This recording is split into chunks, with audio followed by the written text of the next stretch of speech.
Hello everyone, আশা করি সবাই ভালো আছো। সবার প্রথমে সবাইকে জানাই দুর্গাপুজোর প্রীতি শুভেচ্ছা ও অভিনন্দন। সকালটা ছিল সপ্তমী। ভোরবেলায় 5:30টায় উঠে চলে গেছিলাম ঘট ভরতে। 5:30টায় ঘুম থেকে উঠে আমাদের এত এনার্জি, সকাল সকাল ঘুম থেকে উঠে এত হাসাহাসি করছি, যা ভিড় ছিল তাই জোরে হাঁটতে পারছিলাম না। আস্তে আস্তে গুটি গুটি পায়ে আমরা পৌঁছে গেছিলাম গন্তব্যস্থলে। আর ওখানে গিয়েও শান্তি নেই যে ভিডিও করছি, ব্লগ করছি, সবাই হাসাচ্ছে, দেখছে আমার দিকে। আর এদিকে পুজো আরম্ভ হয়ে গেছে। পুজো শেষ হওয়ার পর আমরা চলে যাবো মাকে নিয়ে মন্দিরে। যতক্ষণ পুজো চলছে আমরা ভাবলাম একটু ফটোশুটিং করে আসি। আমরা আসার সময় একটা পুরোনো ভাঙা একটা স্কুল দেখতে পেয়ে ওখানে অ্যাস্থেটিক ফটো তোলার জন্য চলে গেছিলাম। আর এখানে আমার বান্ধবীগুলো, বোনগুলো সব ছবি তুলছিল। আর অঙ্কিতা যা পোজ করছিল, পোজ দেখে ভয় লাগছিল। ওকে দেখে মনে হচ্ছিল মা দুর্গার মধ্যে চলে এসে সেভাবে ও ছবি তুলছিল।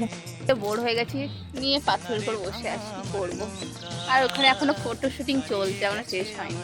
কত যে ওরা মডেলিং করবে তার ঠিক না। এইদিকে আমাদের মডেলিং করা শেষ হলে দেখছি ভাইরা দোলা নিয়ে মন্দির যাওয়ার জন্য রওনা দিয়েছে। একে একে সবাই মন্দির যেতে লাগলো। আর আমাদের ফটো শুটিংই শেষ হয় না, তো সবাই যাওয়ার পর মারা সব ঘট ভরে নিয়ে মন্দিরে চলে যাচ্ছিল। তারপর আমরা ফটো শুটিং শেষ করে পিছন পিছন আমরাও মন্দিরে চলে যাচ্ছিলাম। তারপরে দোলা নিয়ে আমরা সবাই মন্দিরে পৌঁছে গেছিলাম।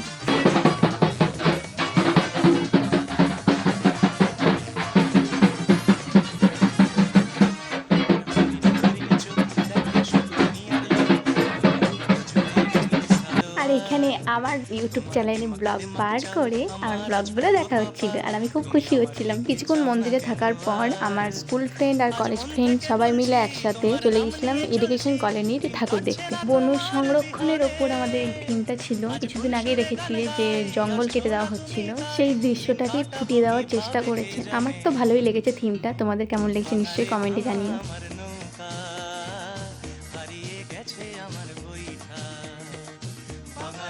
এখান থেকে বেরিয়ে আমরা সবাই মিলে আনন্দপুর চলে গেছিলাম টোটোতে করে। আর টোটোতে যাওয়ার সময় কি হয়েছে দেখো তোমরা। এখন যাচ্ছি আমরা আনন্দপুর। তারপর আর ভিডিও ক্লিপ দেওয়া হয়নি। এটা আমি রাতে বেরিয়েছিলাম আমাদের বান্ধবীর কটা মিলে। রাতের বেলা তো লাইটিংরই মজা। লাইটিং যদি না থাকতো তাহলে পুজো ফিরিয়ে আসতো না। সবাই লাইটের কাছে একবার করে দাঁড়িয়ে দাঁড়িয়ে ফটো তুলছিল। আর ওই করতে করতে খুব দেরি হয়ে গেছিল। তাই চৌরঙ্গিতে এত বড় লাইন পড়েছিল, তো লাইন দেখে আর ভিতর ঢুকতে ইচ্ছে হলো না। বেরোনোর সময় অনেক এক্সাইটেড ছিলাম, সব কাপলদেরকে দেখে আমাদের মাঝে আসতে লাগলো। তারপরে পায়ে ব্যথাতে বসে পড়ছি। আমি আর কিছু বলার নাই, আমার মন খুব খারাপ। আমি অলরেডি বসে গেছি। এরা ঘুরে ঘুরে ঘুরে ঘুরে বেড়াচ্ছে। আর তার লাইটে পড়েছে ঠাকুর দেখতে ইচ্ছে হলো না। সকাল 8টা টিকিট কেটে ঠাকুর দেখবো, ভিআইপি টিকিট কেটে ঠাকুর দেখবো।